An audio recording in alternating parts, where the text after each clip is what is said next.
السلام علیکم۔ قرآن کے خلاف بہت سے مورچے بنے، کچھ اپنوں نے بنائے، بہت سے غیروں نے۔ آج کا مورچہ، کیا امام مہدی حضرت فاطمہ کی اولاد میں سے ہوگا؟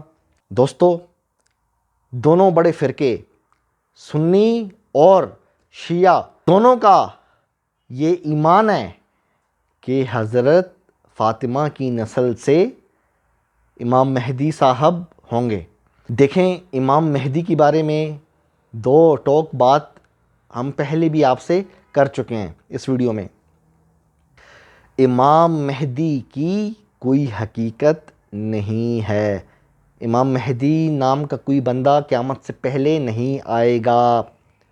اب شیعہ حضرات نے تو اپنا ایمان بنایا ہوا ہے کہ 12واں امام ہمارا امام مہدی ہوگا، ان کا تو پکا ایمان ہے۔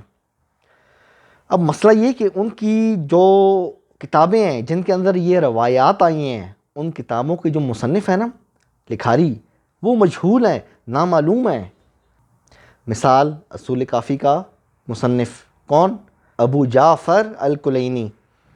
میں ابو جعفر تنولی ہوں، وہ ابو جعفر کلینی ہے، ٹھیک ہے۔ اب یہ مجہول بندہ ہے، اس کو اس کے زمانے کے لوگوں میں سے کسی نے سچا نہیں کہا۔ یہی حال شیخ صدوق کا ہے، یہی حال شیخ طوسی کا ہے، یہی حال شیخ مفید کا ہے۔ لمبی لسٹ ہے، گنتے جائیں۔ اب جو اہل سنت کے جو محدثین ہیں، ان کی توثیق، ان کی تعریف ہمیں ان کے زمانے کے لوگوں میں سے مل جاتی ہے، لیکن مسئلہ آگے سند کا ہم بیان کر رہے ہیں۔ آج مزید ہم دو روایات کا جائزہ لیں گے اور دیکھیں گے کیا امام مہدی صاحب حضرت فاطمہ کی نسل سے ہوں گے۔ سنن ابو داؤد 4284۔ ام المؤمنین ام سلمہ کہتی ہیں کہ میں نے نبی علیہ السلام کو فرماتے ہوئے سنا، مہدی میری نسل سے یعنی فاطمہ کی اولاد میں سے ہوں گے۔ دوستو، اس کی سند پہ ہم نظر ڈالیں تو اس روایت کو امام بخاری نے ضعیف قرار دیا ہے۔ اس کا جو راوی ہے نا، زیاد بن بیان، اس کو کسی معاصر ہم زمانہ نے سچا نہیں کہا۔ متاخرین جو راوی کی وفات کے بعد پیدا ہوں، ان کی جرح و تعدیل حجت نہیں ہے، ٹھیک ہے۔ تو اس حساب سے چونکہ یہ لوگ امام بخاری کو زیادہ مانتے ہیں، روایت پرست، خود انہوں نے اس روایت کا جو یہ راوی ہے زیاد بن بیان، اس پہ جرح کی ہے، خصوصاً اس روایت پر۔ اور یہ جرح نقل کی ہے کس نے؟ ابن عدی محدث نے اپنی کتاب الکامل میں، اور اسی طرح امام اکیلی نے کتاب الضعفاء میں۔ تو یہ روایت تو گئی۔ دوستو، اگلی روایت 4285، سنن ابو داؤد۔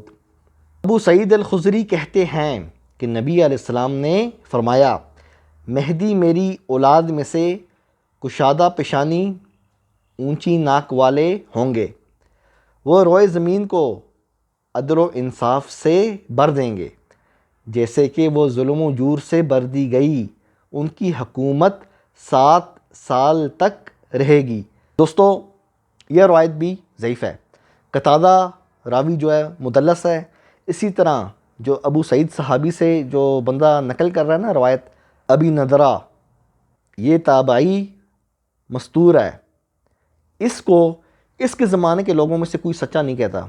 اس کی وفات کے بعد جو محدثین پیدا ہوئے ہیں وہ اس کی تعریف کرتے ہیں۔ جیسا کہ میں آپ کو پہلے بھی بتا چکا ہوں، متاخرین کی جرح و تعدیل حجت نہیں ہے۔ ہمیشہ معاصر ہم زمانہ کو ہی دیکھا جائے گا کہ اپنے زمانے کے بندے کی تعریف کر رہا ہے یا نہیں کر رہا۔ اب اس کی تعریف ہمیں اس کے زمانے کے لوگوں میں سے کسی سے نہیں ملی، اس لیے اس کے حالات چھپے ہوئے ہیں اور اس راوی کو ہم مستور کہیں گے۔ تو یہ روایت بھی گئی۔ دوستو، اس سے پہلے ہم یہ ویڈیو بنا چکے ہیں، آپ کی اسکرین پہ آ رہی ہے۔ اس کے اندر بھی ہم نے سنن ابو داؤد کی 2 روایات کا جائزہ لیا ہے، اور آج بھی ہم نے سنن ابو داؤد کی 2 روایات کا، مزید 2 روایات کا جائزہ لیا ہے۔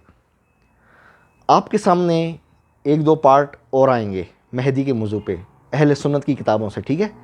اہل سنت کی کتابوں میں جو مضبوط سند مانی جاتی ہے، ہم اس کا جائزہ لیں گے، ٹھیک ہے۔ اگلی 1-2 ویڈیوز میں، اور آپ کو میں یہ ثابت کروں گا ایک روایت بھی صحیح نہیں ہے بے اعتبار سند. یہی وجہ ہے، اور یہ بات جو میں کر رہا ہوں نا، یہ منکرین قرآن روایت پرستوں نے بھی مانی ہے کہ امام بخاری نے اپنی کتاب صحیح بخاری میں بھی مہدی کا کوئی چیپٹر نہیں لائے، نہ امام مسلم صاحب اپنی صحیح مسلم میں لائے ہیں ود نیم، نام سمیت مہدی. سمجھ رہے ہو؟